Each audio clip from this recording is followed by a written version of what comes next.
NBC's chief medical editor, Dr. Nancy Snyderman, is here with details on that. I used to think if you're saving money, it's a good idea, but that's apparently not always the case. Yeah, we sure know it's a big business because generic drugs right now account for nearly 70% of all prescriptions given to patients, and most of the times they're safe, but there are instances when they may not be. I was with my babies, and I felt one coming on, so I grabbed both of them, and I put them in a crib. I went down to my knees, and I went to grab the bars of the crib, and that was the last thing I remember. 22-year-old Stephanie Bornese suffers from epilepsy. Every day, she takes Trileptal to keep her seizures under control. I take 5 pills daily. My Trileptal for 1 whole month are about $1,000. For nearly 3 years, the Trileptal had been working. But when a cheaper generic version became available, the pharmacy switched Stephanie to it. As soon as they switched me to that, I had a seizure within a month.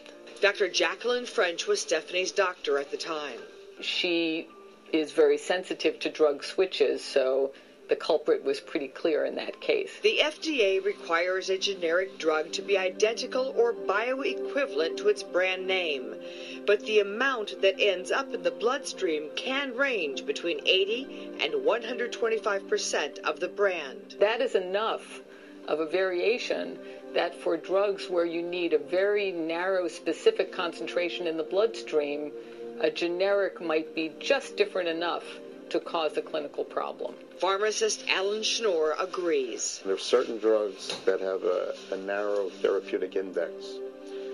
Those drugs, I personally always try and dispense brand. I'll even try and tell the people or call the doctor. But he doesn't have to, unless a doctor specifically indicates brand necessary or dispense as written on the prescription.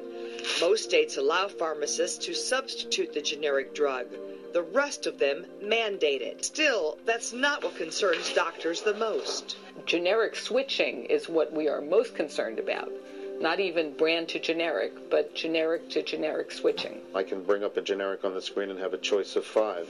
And sometimes I will pay a little more for a certain generic than the other because they're all different prices. So much of the generic push seems to come down to the nickel and dime aspect of it, right. Saving money. Yes. Who is in it to save money? The insurance companies are definitely in it promoting the lower copays, but the people also want the lower copays. As for Stephanie, she's lucky. Her insurance company is once again paying for her brand medication, and her copay is just $4. So, Nancy, let's go over this again. The FDA's requirement is that the generics be identical or bioequivalent to the brand name, but that only has to do with active ingredients, and inactive ingredients can be different. Yeah, so the active ingredient is the thing that just hopefully makes you stop seizing or makes your heart be under control. But the inactive is the filler or the stuff that holds it all together.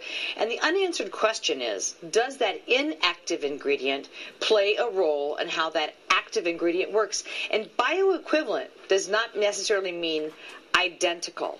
And even if you switch from one generic to another, there can be differences. Let's bring Lucy Danziger in right now, who's the editor-in-chief of Self Magazine. It features this topic in the current issue. Lucy, I mean, let's go back to what Nancy said in the introduction. Right. Most times switching to a generic is fine. But what's the headline in this article? All right. Well, Self conducted an investigation where the FDA admitted they don't have the budget to inspect all the manufacturers or test every pill. So not all pills are created equal. And if you're having some side effects, you have to go back to your doctor and ask for the brand name because there's a huge difference. You kind of like to use the analogy of Diet Coke and Diet Pepsi.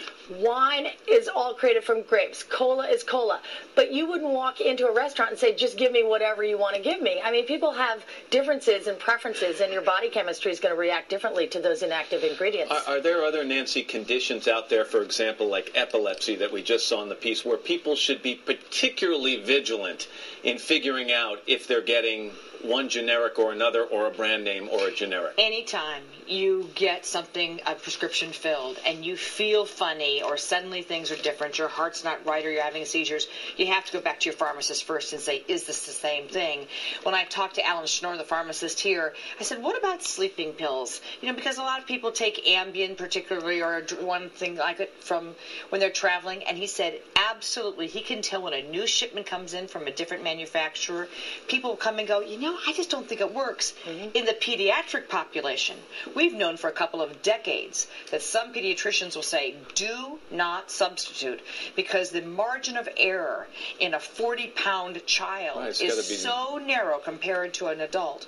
So I think this is an ongoing problem, and the FDA doesn't have the money, doesn't have the time, is too do they have scrambled. The reach either? They because don't they have approved the 600 new generic drugs last year. Many of those are made in factories out of this country. And as you know, the FDA has now set up shop in China, in India, in Europe, because they realize we have a global situation on our hands when it comes to these things. So we at Self say, buyer beware. It's great to save money unless it costs you your health. And there's a whole list of antidepressants and acne medicine and thyroid medicine you can find on our website that has had a history of problems. So you really have to be buyer beware. But I didn't have an idea. I did not realize that the pharmacist can just switch you from generic to generic without you knowing it. In fact, the prescription pad you saw in that piece was mine. And I sat down and really looked at it, and I looked at the fine print, because I usually just say, do not substitute. It says, doctor must write out, do not substitute. That means I can't just check a box. And otherwise, yes, in most states, anything can be substituted, and you, as the patient,